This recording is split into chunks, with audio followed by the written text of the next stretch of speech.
You open your eyes, and the sky is below you. Not a reflection. Not a trick of the light. The sky is literally under your boots, stretching for miles until it kisses the real sky at a horizon that doesn't exist. You blink, once, twice, because your brain is short-circuiting. There's no ground. There's no up. There's just infinity. And then you realize you're standing in the middle of 4,086 square miles of salt. Bolivia's Salar de Uyuni. The largest mirror on Earth. The place where the world forgets how to end. They told you it was beautiful. They lied. Beautiful is too small a word for something that makes you question if you've died and woken up inside a dream you can't wake from. This isn't a destination. It's a glitch in reality. And you're about to walk straight into it. Your boots crunch. Not on dirt, not on sand, but on salt. Ancient salt. Ocean salt from a sea that died 40,000 years ago. Every step cracks a thin crust of white polygons, like you're walking across the dried skin of a giant. The sound is loud out here because there's nothing else. No trees. No buildings. No birds. Just you, the wind, and 10 billion tons of salt keeping the secrets of a prehistoric world. You crouch down. You run your fingers across it. It's rough, sharp, crystalline. You lick it before you can stop yourself. Pure, aggressive salt. The kind that stings your lips and reminds you this place was once underwater. Lake Minchin, they called it. Then Lake Tauca. Massive, ancient, inland seas that covered the entire Altiplano. When the Andes rose and the climate shifted, the water had nowhere to go. So it sat. And evaporated. For thousands of years. Until all that was left was this. A blinding white scar on the face of the planet. You stand again, and the scale hits you. The salt flat is bigger than Jamaica. You could fit Rhode Island in here 3 times and still have room to get lost. But you won't get lost. Because there's nothing to hide behind. No landmarks. Just a flatness so perfect that NASA calibrates satellites off it. The curvature of the Earth. You can see it here. The horizon bends. You're standing on a natural ruler for space. The wind picks up. It's cold. You're at 11,995 feet above sea level. Higher than most mountains. Your lungs notice. Each breath is thinner, lighter, like the air is only half committed to being here. Your head feels a little floaty. That's the altitude. Or maybe it's the view. Because right now, clouds are moving both above you and below you. You raise your hand and your reflection does the same, except it's not a reflection. It's you, standing on the sky. This is the rainy season. December to April. When a few inches of water turn the entire desert into the world's largest mirror. Locals call it Espejo del Cielo. Mirror of the sky. But mirrors show the truth. This place shows you something deeper. It shows you how small you are. How quiet the world can get when humans haven't paved it. You start walking. There's no path, because every direction is the path. After 20 minutes, you turn around. Your 4 times 4 is a white speck. Your guide is a dot. The silence is so complete you can hear your heartbeat. Not metaphorically. Literally. Thud. Thud. Thud. Like a drum inside your ribs. You think about the people who lived here before. The Aymara. They have a legend. They say the mountains around the Sala, Tunupa, Cusco, and Cusina were once people.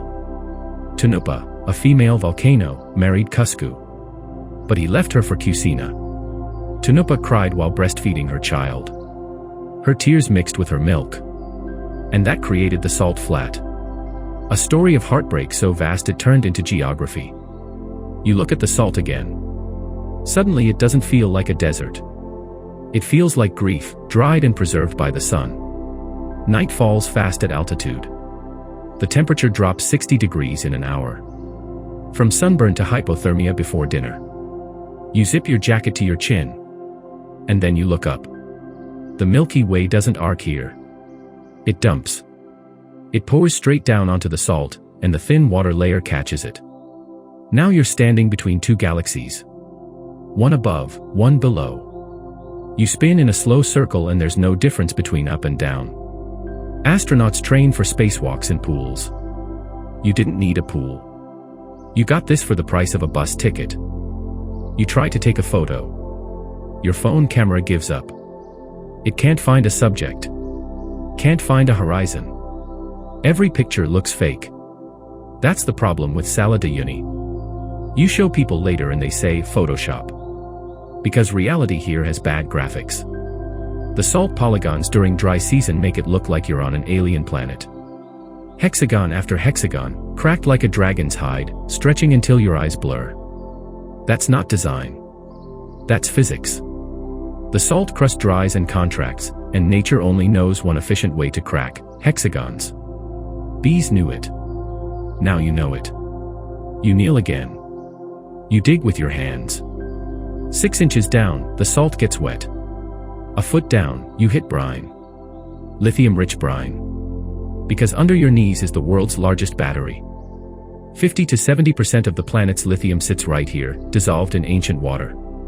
Your phone, your laptop, the electric car you might buy one day, a piece of it is sleeping under this white desert. Bolivia knows it. The world knows it. That's why this place isn't just beautiful. It's political. It's the future.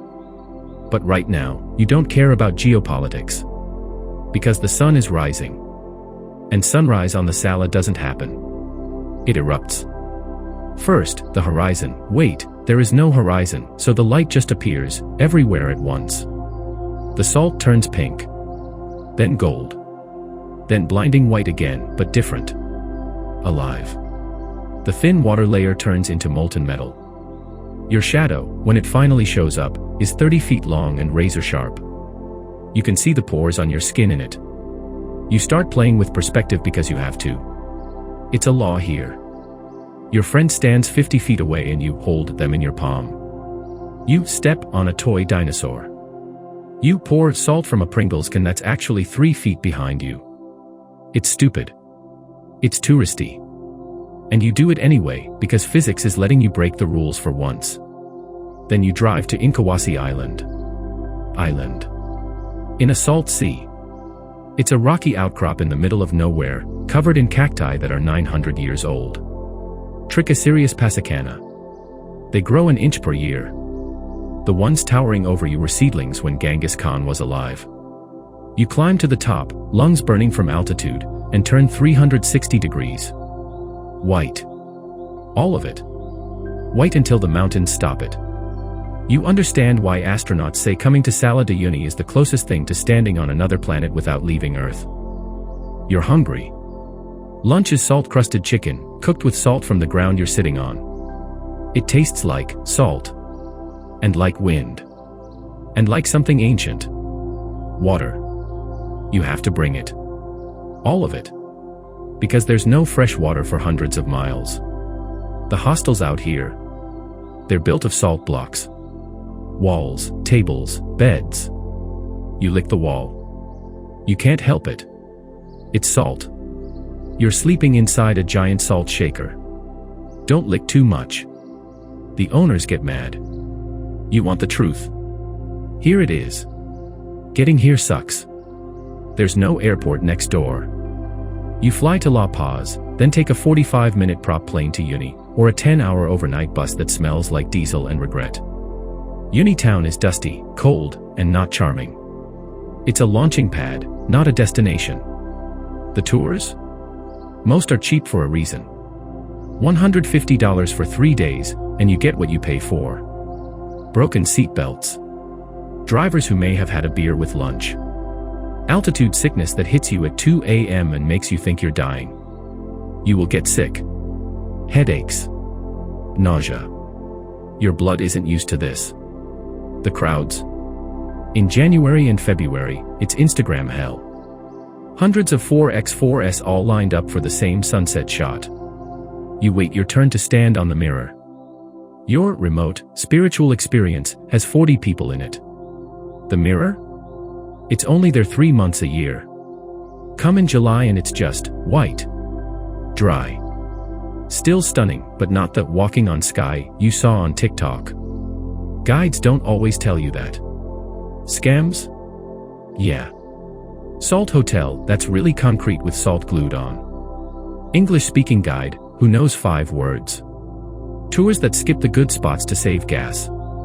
You pay extra for private and still end up carpooling. The bathroom situation.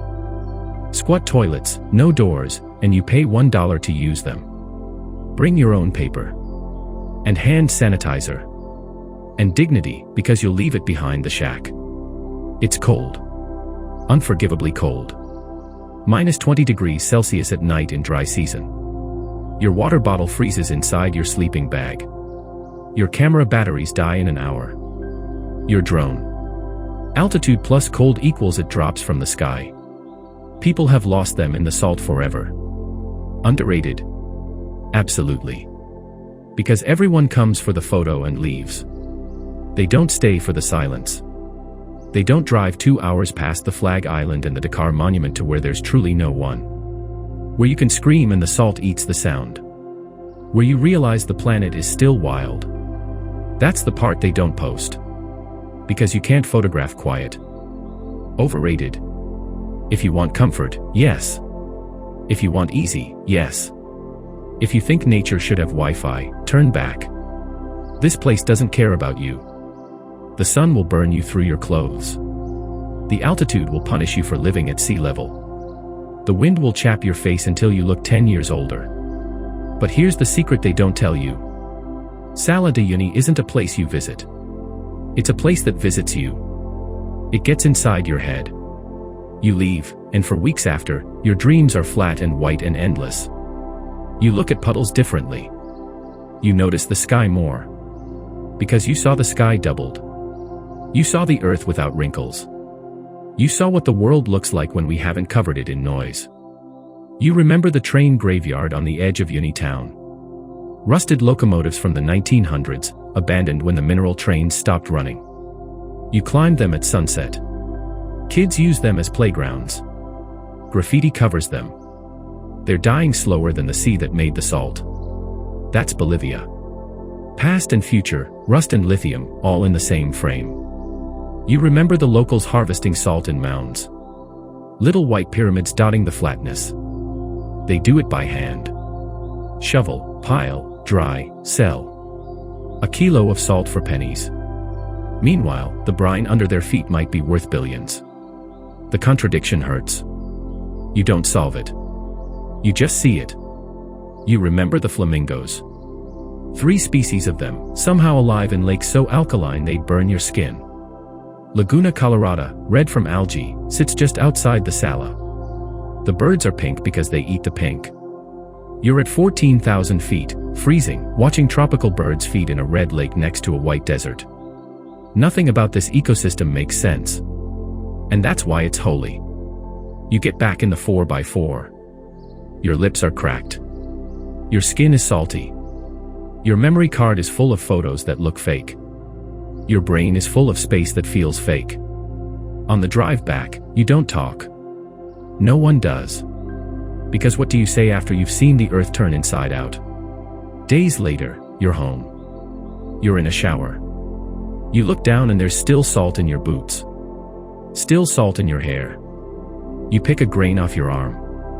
You put it on your tongue. It's sharp. It's real. And for a second, you're not in your bathroom. You're back there. Standing between 2 skies. Listening to your heartbeat in the biggest quiet you've ever heard. You thought you were going to see a cool place. You didn't. You went and stood on a 10,582 square kilometer reminder that the planet is older, stranger, and more beautiful than your problems. You went to the place where the earth practices being infinite. And now you know. Some places don't need a filter. They are the filter. They take the noise of your life and strip it away until only the essentials are left: sky, salt, and you, finally small enough to see how big everything else is. Don't go to Salar de Uyuni to take a picture. Go to remember what it feels like to be a tiny, breathless, miraculous thing standing on a dead ocean, under a living sky, wondering if the world is dreaming you. Because it is. And for a moment, in the mirror, you get to see it.